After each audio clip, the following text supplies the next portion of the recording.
Gerbiamas klausytojau, džiaugiamės, kad pasirinkote dalyvauti ES finansuojamame Erasmus Plus projekte, kurio pavadinimas klinikinės elektrostimuliacijos svarba kineziterapijoje ir reabilitacijoje.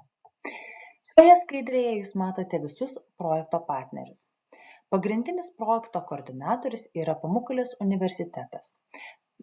Kiti projekto partneriai tai yra Hatay Mustafa Kemal universitetas, Taškento universitetas, Süleyman Demirel universitetas, Budur Mehmet Akif Eroi universitetais. Visi šie universitetai atstovauja Turkiją. Taip pat turime partnerių iš Rumunijos, tai yra Krajovos universiteto, bei Lietuvą atstovauja Šiaulių valstybinė kolegija. Šiame projekte taip pat intensyviai dalyvauja ir Turkijos, Rumunijos, Lietuvos ir Estijos kineziterapeutų draugijos ir asociacijos.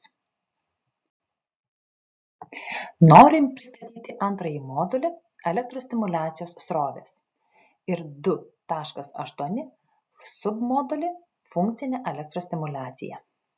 Šį submodulį parengė lektorius Dovydas Gedrimas ir docentė Vaida Liknavičiūtė Ablonskė, kurie atstovauja Šiaulių valstybinė kolegijos sveikatos priežiūros fakulteto reabilitacijos katedrą. Šį submodulį įgarsina Vaida Liknavičiūtė Ablonskė. Funkcinė elektrostimuliacija, dar kineziterapeutams žinoma kaip trumpinys FES, jau ilgai naudojama ir taikoma ortopedinėje ir neurologinėje reabilitacijoje. Jos veiksmingumas ir taikymas yra įrodyti gydant kelio sąnario artritus sergančius pacientus ar insultą patyrusius pacientus. Teorinėje literatūroje bene dažniausiai vartojamas akronimas FES, tačiau reikėtų atskirti, kad šis elektrinės stimuliacijos metodas nurodo, kad stimuliacija vienu metu arba su pertraukomis derinama su paskirta užduotimi. Kad elektrostimuliacija būtų klasifikuojama kaip funkcinė elektrostimuliacija, raumenų susitraukimas turi vykti vykdant paskirtus uždavinius. Ši stimuliacija gali būti specialiai suplanuota taip, kad raumenys susitrauktų tuo metu, kada jie susitrauktų atliekant kokį nors užduotį, tačiau viskas vyksta nebūtinai taip. Tai yra, kad elektrostimuliacija turi būti taikoma tuomet, arba stimulas raumenį turi pasiekti tuomet, kuomet žmogus atlieka tą raumenį būdingą funkciją. Funkcinė elektrostimuliacija taip pat apibūdinama kaip sutrikusių raumenų stimuliavimas, kada siekiama padidinti konkrečios užduoties metu daromus judesius, šių judesių jėgą ir amplitudę, kad ilgainiui pagerėtų motorinė judesio kontrolė. Manoma, kad funkcinių uždavinių metu raumenys gali ilgainiui išmokti aktyviai susitraukti. Padidėjusi raumenų jėga laikui bėgant, pacientui gali padėti tapti funkciškai nepriklausomam ir nenaudoti pagalbinių priemonių. Funkcinę elektrostimuliaciją galima naudoti siekiant palaikyti arba pagerinti judesių amplitudę, mažinti susidariusią edemą, skatinti lūžių ir audinių gijimą, malšinti raumenų spazmus ir spastiškumo poveikį, skatinti apytaką, išnaikinti dėl nejudrumo kylančią atrofiją ar užkirsti jai kelią, palengvinti judėjimą. Ji taip pat gali būti naudojama neuroraumeniniam permokymui ir gali pakeisti ortezus. Motorinių vienetų aktyvavimas taikant funkcinę elektrostimuliaciją. Taikant elektrostimuliaciją, motorinių vienetų aktyvavimas vyksta keliaujant nuo didžiųjų prie mažųjų motorinių vienetų. Tai yra atvirkštinė tvarka, nei vyksta valingas raumens susitraukimas. Nes lengviausia aktyvuoti yra didžiausios skersmens aksonus, būtent taikant elektrostimuliaciją.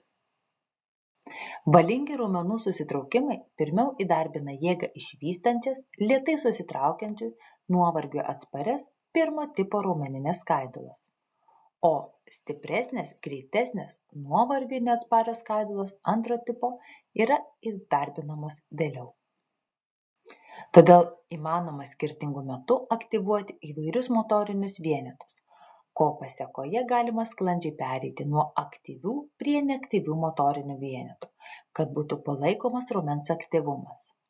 Atskiri motoriniai vienetai galėtų atsigauti ir judėti sklandžiai bei laipsniškai, tokiu būdu užtikrinant nepertraukiamą ir nuolat palaikomą raumenų jėgos susitraukimą ir aktyvavimą. Elektra sukeltų susitraukimų pradžia nėra tolygi ir laipsniška, kas rodo tikslingą ir sinchronišką motorinių vienetų įsidirbimą. Kaip ir kiekviena elektros stimuliacija, taip ir funkcinė elektros stimuliacija yra labai svarbus jos parametrai. Taigi pakalbėkime apie dažnį. Dažnis – tai stimuliuojant per sekundę sugeneruojami impulsų kiekis, nurodomi hercais. Pavyzdžiui, jei yra 40 Hz, tai reiškia bus 40 impulsų per 1 sekundę. Priklausomai nuo procedūros ar intervencijos tikslų, elektros stimuliacijos dažnis gali būti labai įvairus. Tačiau daugumoje klinikinių schemų optimaliems rezultatams pasiekti yra naudojami 20–50 Hz dažnio modeliai. Siekiant nesukelti nuovargio ar diskomforto pacientui, paprastai naudojama nuolatinė žemo dažnio stimuliacija, kuri sukelia tolygų susitraukimą nedidelė jėga. Įprastai teigiama, kad stimuliacija aukštesniais dažniais yra malonesnė, nes jėgos atsakas yra išilgintas ir sukelia dilgčiojimo efektą, o žemesni dažniai sukelia stuksenimo pojūtį, kada galima atskirti atskirus impulsus ir tai yra mažiau komfortabilu pacientui. Kitas svarbus elektros stimuliacijos parametras – tai yra stimuliavimo dažnio kėlimas.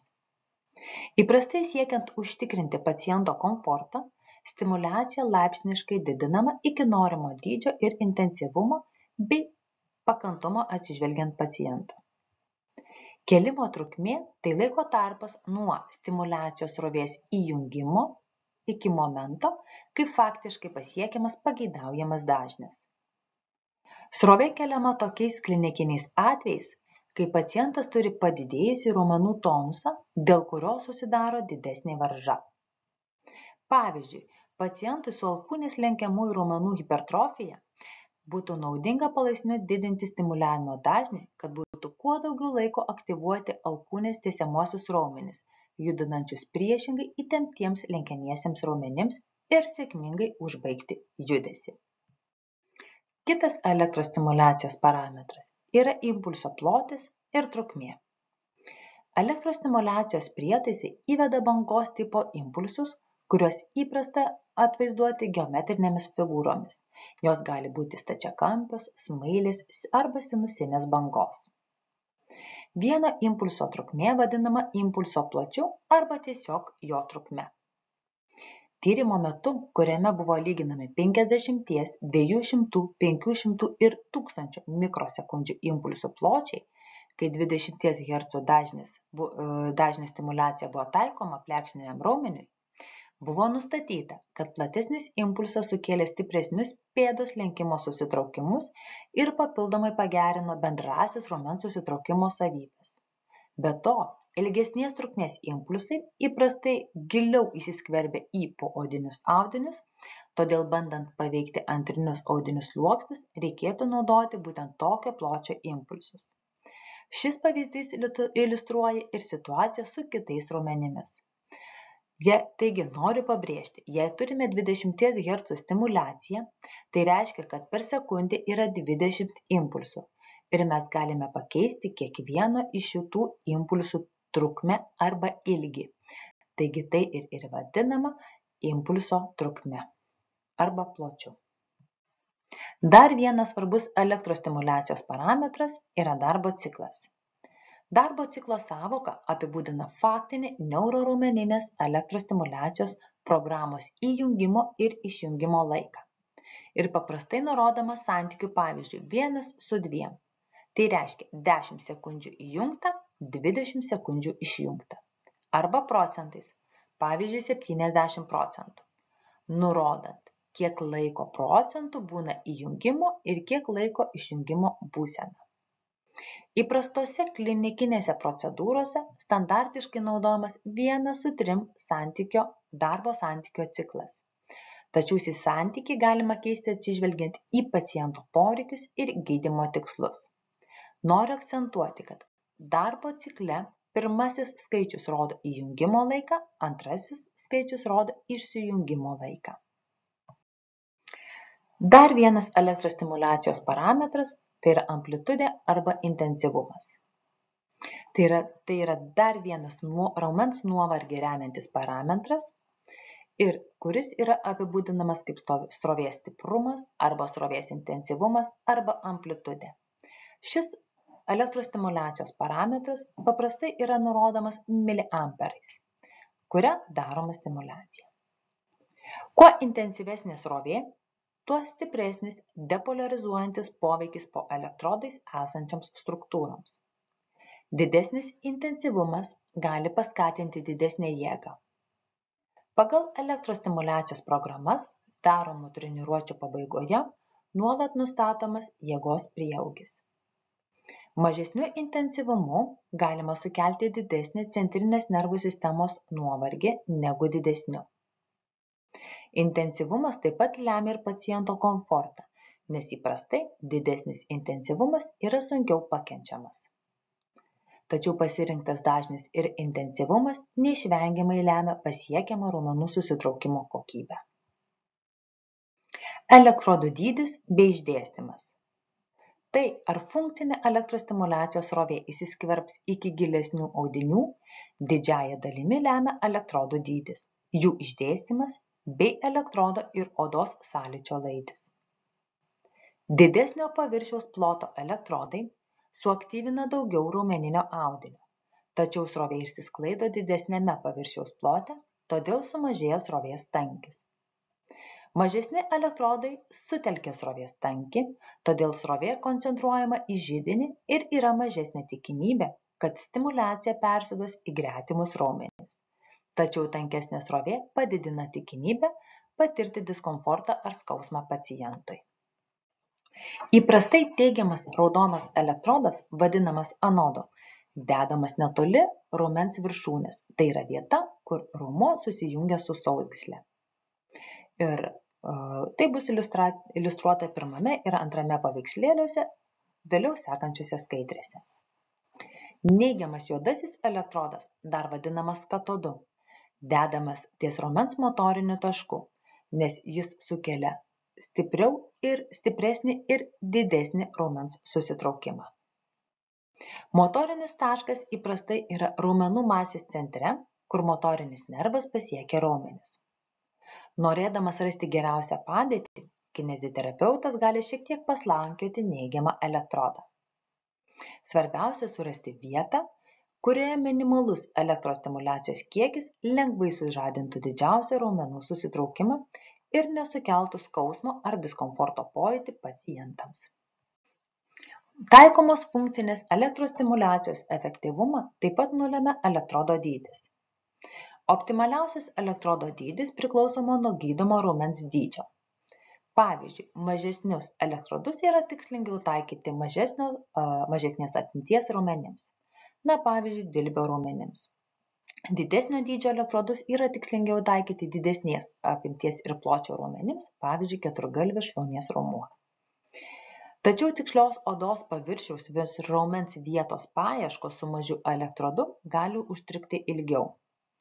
Stimuliuojančio elektrodo vieta yra itin svarbi, kad būtų gautas norimas raumens sužadinimo atsakas. Uždėjus elektrodą arti sensorinio nervo gali suaktyvėti odos paviršiaus receptoriai ir kilti papildomas diskomfortas pacientui, ko pasekoje nebus galima padidinti srovės, kad būtų išgautas didesnis raumens susitraukimo atsakas. Ir šiame paveikslėlyje jūs matote elektrodų išdėstymą ant keturgalvio šlaunies raumens jėgos lavinimui. Ir kairėje yra limpantis laidiniai elektrodai pavaizduoti, o dešinėje pusėje yra limpantis bevieliai elektrodai pavaizduoti. Abiem atvejais dedami 4 elektrodai, 2 raumens viršūnėje ir 2 ant motorinio taško. Šiame paveikslėlyje matome elektrodų išdėstymą po diglinio raumens jėgos lavinimui kartu atliekant su funkciniu judesiu. Tai yra funkcinis stimuliavimas, nes matome, kad uždeglinio raumens yra uždėti elektrodai ir jie skatina šio raumens susitraukimą, tokiu būdu sukeldamas išorinės rotacijos judesį. Ir elektrodų išdėstymas, kad vienas elektrodas dedamas ant raumens, o kitas ant raumens motorinio taško. Taigi, šios stimulacijos metu pacientui suteikiama ne tik elektros srovė, kuris skatina raumenį susitraukti, bet ir pacientas sąmoningai atlieka išorinės rotacijos judesį. Taigi, kokios yra funkcinės elektrostimuliacijos indikacijos? Ši elektrostimuliacijos rūšis didina raumenų jėgą ir užkerta kelią raumenų atrofijai. Taip pat padeda gerinti ir palaikyti judesių amplitudę. Malšina raumenų spazmus ir mažina spastiškumą. Gerina širdies ir kraujagyslių funkciją bei stambių raumenų grupių aktyvumą. Labai svarbu žinoti ir apie funkcinės elektrostimuliacijos terapijos kontraindikacijas. Ši terapijos rūšis negali būti taikoma, jei pacientas turi širdies stimuliatorių, jei jam yra implantuotas defibriliatorius arba būdinga aritmija. Elektrodai negali būti dedami ant miego arterijos. Taip pat vietų, kur pasireiškia venų ar arterijų trombozė arba tromboflebitas. Nėštumo atveju ant arba aplink pilvą arba juosmeninėje stuburo dalyje, išskyrus atvejus, kai elektrostimuliacija naudojama skausmui gimdymo metu malšinti. Kai raumenų susitraukimai gali trikdyti gijimui, pavyzdžiui, plyšus raumenų sausgyslės, patyrus didelį krūvį ar po ūminio uždegimo, taip pat yra nerekomenduojama ir kontraindikuojama taikyti šią terapiją. Taipogi, taikant funkcinę elektrostimuliacijos terapiją, reikia būti ypatingai atsargiems, jeigu turime pacientą, kuriam pasireiškia širdies ligos, kurie yra sutrikę mąstymo procesas, kuriam yra sutrikusios juslės, kuriam yra piktybiniai navikai, ant sudirgusios odos sričių ar atvirų žaizdų. Taip pat gali sukelti uždelsto raumenų skausmo sindromą, jei ši terapija yra taikoma per intensyviai ir per ilgai. Šioje skaidrėje jūs matote šaltinius, kurie buvo panaudoti rengiant šį pristatymą. O tai yra visi mūsų projekto partneriai. Ačiū, kad domitės elektrostimuliacijos panaudojimo galimybėmis klinikinėje kineziterapijoje ir reabilitacijoje.